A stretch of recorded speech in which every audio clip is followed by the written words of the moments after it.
right, Bob. So this is day number 3, right? Day number 3 of your 3-part series, 3-part workout. Just to kind of recap, we're always going to have some kind of big strength move today. It's going to be your goblet squat. You're always going to have some kind of big hypertrophy move today. It's going to be a row, hitting your lats. And then you're going to always have a stability-based exercise. And today that stability-based exercise is going to be your press. I'm going to give you a couple variations of that, right? Because the big thing is I want you to choose the more optimal variation for you, right? And that's really what so much of this boils back down to is what's optimal for you. Because what's optimal for you is what you're going to consistently do. And one of the ways that we can filter that through is, number one, are you feeling any pain in that range of motion? Because if you're feeling pain, that's not going to work, right? You're going to compensate in some way. You're going to either damage that tissue, or at the very least, if it's uncomfortable and painful, you're going to stop doing it, right? So again, we want to find variations that feel more optimal for you. So especially when we go to that overhead press, we want to find what's going to feel best for you. We'll also finish with 2 isolation-based exercises. A bicep curl. We'll have you use dumbbells again in various different ways. And then also your leg curl, which you have your machine, that leg curl machine where you're again going after those hamstrings, pulling that leg back. All right, man. Well, hey, let's dive you in. Oh, and then we're going to finish with, just as before, we'll finish with some kind of interval-based work, and then your core exercise is going to be your plank today. Bob, let's dive in. So the first thing we got is your goblet squat. Now, just to kind of recap with your goblet squat, stance, right, is the first thing, is primary. When it comes to your stance, with your deadlift, if you remember, right, it's generally speaking, we want to think about dropping a plumb line from the outside of your hip. That should bisect or fall right through the middle of your heel. That's kind of a good way to gauge your deadlifting stance. Now with your goblet squat, we want to think about that same thing, but coming from the outsides of the shoulders. So again, if you were to drop a plumb line from the outsides of the shoulders, that essentially would bisect through the middle of your heel. So a little bit wider stance. Again, feet slightly turned out. Yeah, we'll grab that dumbbell, we'll bring it into place, right, close to the body.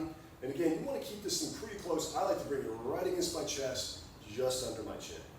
Again, the things to remember about your squat, right, is you want to think knees forward and out as the hips drop back and down, right? Knees forward and out, hips back and down, right?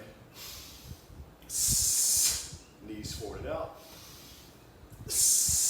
hips back and down. Now notice again, we want to start that inhale just a little before we move.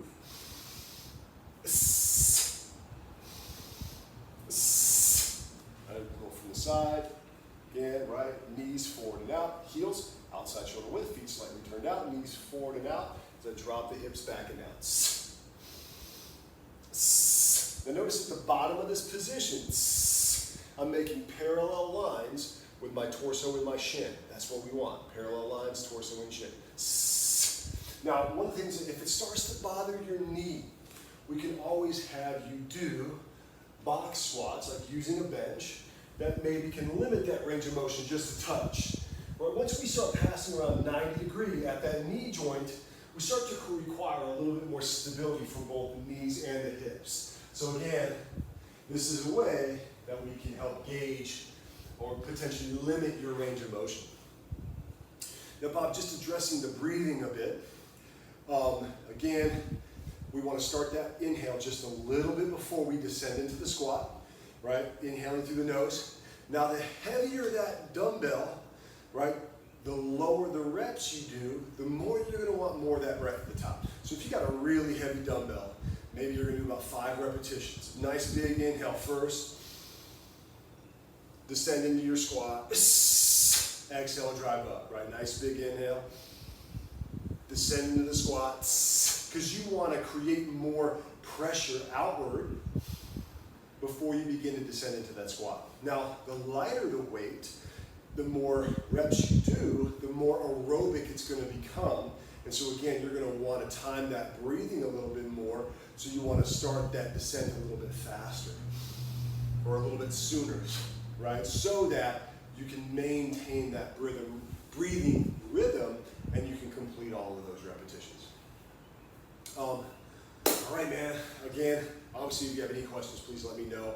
The deadlift, the squat, and the bench are obviously the more complicated of these to a large extent. Well, hey, let's move you on. Bob, let's go to your row. So again, your row today is going to be your hypertrophy exercise. You got a couple of options with your row. Your rowing machine you guys have at the gym is really actually pretty good.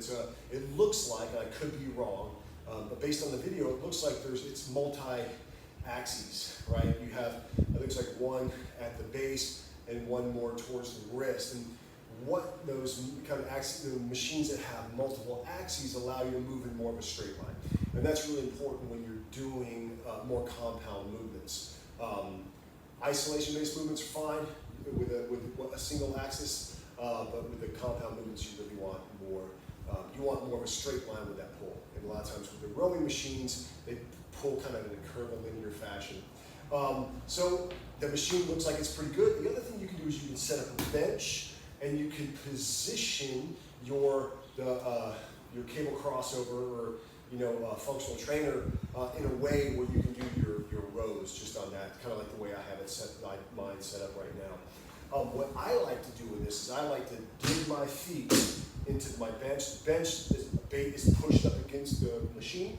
I'm digging my feet into the bench, extending back just a little bit. Nice big inhale. Exhale, shoulders back and down, elbows in towards the ribs. Inhale, extend. If you want, you can get a little bit of a forward lean, but what you don't want to do, obviously, is round that back. Keep that sternum lifted. Shoulders back and down, right? Elbows in towards the ribs. Keep going after that lat. Notice I'm stopping roughly around 90 degrees at that elbow joint. Too much. What I don't want to do is let that shoulder go back, let that elbow or shoulder elevate, right? I want to be here, finding that lat like you do with your prone cobra, as opposed to just pulling that elbow back, letting that shoulder scapula elevate, and that shoulder joint starts to protrude forward, right? So again, shoulders back and down, elbows in.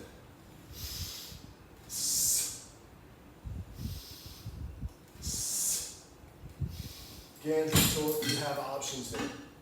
Bob, the next thing we're going to dive into is your press. Now, when you were here, what we had you do, let's want to check real quick. What we had you do when you were here was using the kettlebell and doing a standing, right, overhead press. Now, that works really well with a kettlebell because of the way that the offset of the kettlebell is, the way that it kind of, it sits on your back and it allows for certain ranges of motion. We get a little tricky when we come into pressing for you just because of the range of motion, I think especially on your right side. It's just a little bit, it's right there on that edge. The more we push into your end range of motion, loaded, the more we run the risk of injuring you or creating some kind of friction in the joint caps itself or the connective tissue. It just we start to run greater risk of irritating the tissue. So it's just something we want to be aware of. So I'm going to throw a couple of options your way. If it feels really, really good, you can, just like with the kettlebell, do a single arm press. Now, this is your stability-based exercise, so we can also make it a little bit more challenging stability-wise, and maybe make it a little bit easier on your shoulder joint by doing a few things. Number one, we can have you go staggered stance. Now notice, so I'm pressing with my right hand, my right foot, my right heel is lifted in the back, and it's almost like I'm going to do a little bit of rotation. Inhale, I'm lowering down. Exhale, I'm pressing up, but I'm letting myself rotate a little bit. And what that just does is it kind of frees up your lat by bending this leg a little. It can allow for a little bit more range of motion. So again, if you notice my bicep is right by my ear, it just frees up that joint capsule a little bit. Again, inhaling down, exhaling, press. Now, if that's a little challenging, the other thing you can do is just not turn that palm out at the top, right? So I'm just going to limit that range of motion. Extending and not turning the palm out.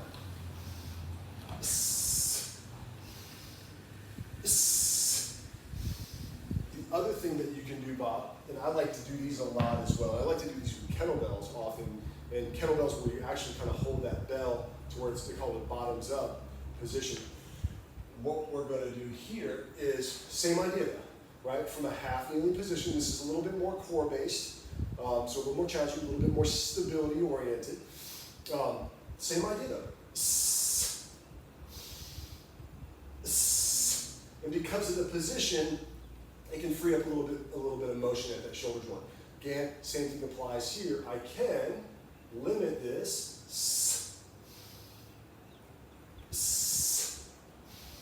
by not, or change this up just a little bit, by not turning that palm out and just extending straight up, right, as opposed to turning that palm out. If it starts to bother your shoulder in any way. Sorry, I got a little cut in my nose. Bob, again, keep a slight, if you're doing this variation, keep a slight tuck in the pelvis. Knees at 90 degrees, right? Knees at 90 degrees, slight tuck in the pelvis. All right, man, so that is your press. And again, we want to find the variation that's most ideal for you. It could be just like we did here, standing kettlebell overhead press, right? It could be doing this staggered stance kettlebell or dumbbell overhead press where you're not turning the palm out or not turning the palm out, just keeping that shoulder and wrist neutral. Or again, half kneeling, doing the same thing. Slight tuck in the pelvis, core engaged. All right, man, let's move you on. Now, Bob, we're going to do your bicep curls. Now, bicep curls are kind of one of these guilty pleasures, right? Especially for fellas. They can feel really good. They're kind of fun to do. Get your arms nice and pumped. And I think, man, go for it. Have some fun with them. So one of the ways that I like to do bicep curls, Bob, is just kind of good old-fashioned standing, go doubles, control it on the way down. A lot of times you'll see people kind of, really kind of hip driving these bells up. I would say, again, keep it nice and controlled, especially on that eccentric. Exhale, squeeze the top.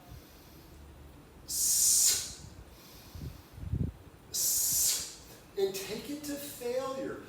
This is, again, you're not going to get hurt unless there's some kind of pathology going on in your elbow or your wrist or maybe shoulder. You're probably not going to get hurt doing these guys. So again, go doubles to fatigue or failure, and then alternate again to fatigue or failure. Now notice I'm not doing this. That's a whole another thing. This is going to be more core. Not that this is bad, but let yourself again go. So again, doubles to failure, and then singles to failure. The big thing to watch, and you'll probably have it on your left side more than your right, is you'll start to do some weird stuff with your shoulder going forward. As soon as you feel that, try to grip and really squeeze the fingers, squeeze the hand first, and then once you even squeeze in, especially the pinky side of that palm, if you find that that shoulder's starting to roll forward, you're out. You're done. All right, you're done. All right, man, so the last thing we'll do, and really you can kind of, I'll show you some different ways. Like I said in your previous video, you can really do these all as a circuit, if that makes more sense to you in your gym. You can do all your main three, right? Your goblet squat, your row, and then your press as a circuit, and then finish up with maybe another circuit of leg curls, your machine leg curls, and bicep curls, right? Or you can do them all as straight sets, is how I refer to it, where you're doing 3 sets of goblet squats, resting in between, 3 sets of squats, 3 sets of rows, resting in between, and so forth. It's really what's going to be best for you. My recommendation is to do it as a circuit if you can. Again, for metabolic reasons, it can be doing a circuit, you're going to reduce the amount of recovery time you need. You're going to keep your heart rate up. It's going to be a little bit more metabolic, more focused on kind of fat loss oriented goals. If you're focusing on strength, you want that rest and recovery, you want to split it up. I hope that makes sense. But again, if your goal is more metabolic, the circuits are great for that. You can't beat them. All right, man. Again, so the last thing that we're going to do in this workout, just as before, some kind of interval-based work. And we're going to pair that with your plank. And with this plank, what I want you to do, Bob, I know I kind of exposed you to a few things. We did that hard style plank, right, where we just pulled everything in.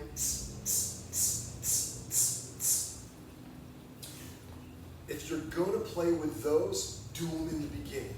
Make that a part of your warm-up. And I don't think I included that in your warm-up series, but you can totally throw that in. I should have, man. And that's something you can add if you'd like. And I think I'll add it in for you. So I'll put it in your template. Again, as a review of those, for your warm-up, as a part of your warm-up, what you can do is you can do your prone cobras and then go right into that hard style plank. The hard style plank is where you're locking out your knees, squeezing your quads, squeezing the glutes, a quarter between the cheek, put a tuck in the pelvis. And this is where, again, imagine you've got your hands are gripping pegs. You're going to pull that body forward, and imagine your toes are digging into the ground. And you're going to make this more high tension. 10 to 20 exhalations, lower on down. Take a little break, you can even stretch a little bit, and then come right back into it. Lock out the quads, right? Lock out the knees, squeeze the quads, squeeze the glutes, quarter between the cheeks, tuck the pelvis, pull the body forward, dig those toes in. Again, 3 sets, 10 to 20 exhalations, or 10 to 20 seconds. That being said, when we're doing your intervals, like on day 3, with today, right? What we want to, I want to have you hold more of what I call a static or passive plank versus a hard style. So think about it more like a yoga plank. And what I mean by that is, instead of creating a whole lot of tension, Bob, I want you to think, push the floor away, get long through your spine. Right? Imagine like you're trying to create like a table with your body. Again, push the floor away, get long through the spine, push down through the feet, down through the toes, and then find a rhythm to your breathing.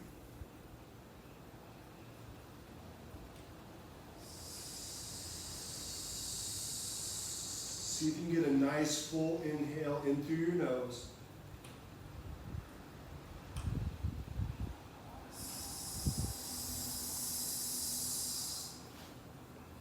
Now I'm looking for 30 to 60 seconds. You can also, if you don't have a clock or a watch with you, you can also do this for 5 slow, smooth breaths. 5 breaths with a 5-second inhale in through your nose. Now that's going to be tough coming off of your interval, coming off of your sprints. Again, I'll help you. I'll set some parameters for you on your program template, but I just wanted to address that.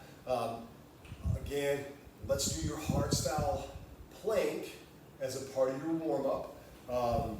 And then your, this one, again, you want to do more of this tabletop, more yoga plank. Long through the spine, press away. You're not trying to create high tension. You're really trying to see how long you can stay in that plank without irritating your low back. That's the most important thing. Remember, the breath is really key. As far as the intervals are concerned, I'm going to give you some parameters concerning that too, Bob. You know, it's really a matter of kind of fluctuating between 15 seconds, 10 to 15 seconds, being just a super intense sprint-based work, and going all the way up to like 60 seconds, right? Even so, like with the rower, sometimes I'll have people even do like up to 500 meters, but as an interval. But really, anywhere between 15 to 60 seconds. Now, obviously, 60 seconds is not going to be, you're not going to be able to go nearly as intense as you would at 15 seconds. But the idea is we're just trying to get that heart rate up. You know, work hard during that 15 to 60 seconds, and then let yourself recover doing the core-based exercises. Again, I'm going to lay a lot of this stuff out on your program. Hey, listen, I hope this is helpful. I think I've got one more video for you. We're going to go through just some ways to cool down, some stretching for you. All right, man. Well, I'll speak with you soon. Hope you're well. Aloha.